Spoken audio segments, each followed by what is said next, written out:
이재명 후보와 윤석열 후보, 공약 경쟁뿐만 아니라 최근에 들어와서 서로를 향한 공세도 더욱 강해지고 있습니다. 어제 오늘 윤석열 후보의 이 발언을 두고 설전이 또 오갔습니다.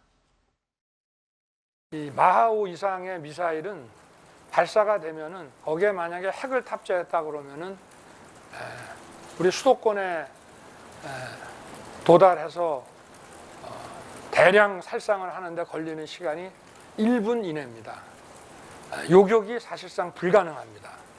그러면은 그 조짐이 보일 때 킬체인이라고 하는 이 선제 타격 밖에는 막을 수 있는 방법이 지금 없고요. 윤석열 후보가 선제 타격 말고는 막을 수 있는 방법이 없다 이런 말을 했는데 여기에 대해서 참 국민이 많이 불안해하실 것 같습니다.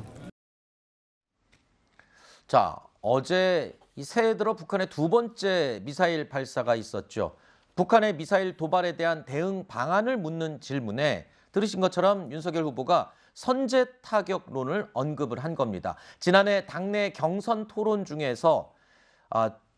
대북 선제 타격 개념이 포함된 작게 5015가 언급된 적도 있었죠. 작게 5015 아시죠? 네. 작게 5015가 발동이 되면 대통령으로서 제일 먼저 무엇을 해야 됩니까? 한번 좀 설명해 주시죠. 아니 작게 5015 아시냐고 했잖아요. 국가 그 남침이라든가 이런 비상시에 발동되는 저거 아닙니까? 작전인데요.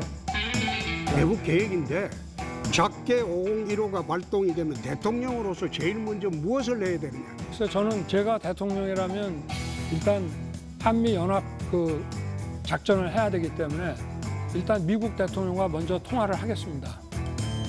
작게 5015 되면 미국 대통령하고 이미 협의가 끝난 거예요. 자, 작전 계획 5015. 작게 5015에 대해서 윤 후보가 잘 모르는 듯한 모습이 화제가 되기도 했었죠. 자, 이번에 윤석열 후보가 언급한 킬체인. 자, 이것은요, 상대 국가가 핵이나 미사일을 발사하려는 조짐이 보일 때 선제적으로 타격하는 그 시스템을 말하는 용어입니다. 자, 우리 군의 주요 북한 미사일 대응 전술이기도 한데요. 자, 윤석열 후보가 멸공 릴레이 인증에 이어서 북한 핵도발 선제 타격론을 꺼내 들면서 대북 강경 노선을 밟는 거냐 이런 분석이 나오고 있거든요. 제가 사실 이 문제를 보면서 네. 평론가의 양심을 걸고 네. 국민들에게 좀 일러 바쳐야겠다는 생각이 들었습니다. 네. 이 싸움은 국민의힘하고 민주당이 짜고 치다시피 하고 싸우는 거예요.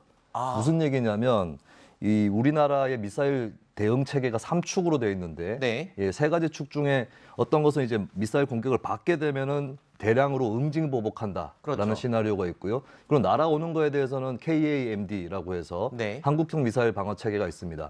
근데 이제 핵을 탑재했다거나 이런 미사일은 날아오는 걸 막는 걸로는 안 되기 때문에 네. 원점을 선제적으로 타격하게 돼 있거든요. 네. 그러니까 이 세 가지 축 중에 하나가 원래 있는 것이고 킬체인이라는 것이. 네. 근데 문제는 윤석열 후보가 그것만 쏙 빼서 얘기를 했다는 거고 네. 그 의도는 너무 명확해 보여요. 선제 타격이라는 말을 하고 싶었던 겁니다. 네. 근데 세 가지 중에 하나일 뿐이에요. 그러면은 이제 윤석열 후보의 의도는 대북 강경층과 안보 보수층을 결집하기 위한 메시지라는 것이고, 네. 그러면 사실 민주당도 여기에 대해서 대응할 때 윤석열 후보가 세 개 중에 한 개만 쏙 빼서 얘기를 했다, 뭐 공부가 덜 됐다거나 아니면 아직도 표가 부족하냐, 제가 민주당이면 그렇게 공격했을 거예요. 네. 근데 그걸 가지고 원래 정부 시나리오 있는 건데 또 호들갑을 떨면서 윤석열은 전쟁광 이런 식으로 얘기를 하고 있습니다. 네. 그러니까 윤석열 후보하고 민주당하고 정확하게 본질을 갖고 얘기하고 있는 게 아니라 한쪽은 표현을 하나만 쏙 빼고 한쪽은 그거 쏙 뺀 표현 하나에 그냥 달려들어가지고 그것만 보고 있는 거거든요. 네. 그러니까 이렇게 되니까 국민들이 정확하게 현재 국방 체계가 어떻게 돼 있는지 이런 것들을 알기 어렵다는 겁니다. 네. 예, 이런 부분들은 마치 짜고 치는 것이고 그냥 국민들을 갈라치게 하는 것이다. 양쪽이 사실상의 공조로. 네. 특히나 국가 안보로 이런 식으로 처리하면 안 된다는 것 좀 말씀을 드립니다. 알겠습니다. 민주당 측에서는 윤 후보의 발언 자체가 부적절하다, 전쟁광이냐 이렇게 비판을 하고 있는데 그 부분에 대해서 우리 평론가께서 개인 의견을 전제로 평론을 해 주셨습니다.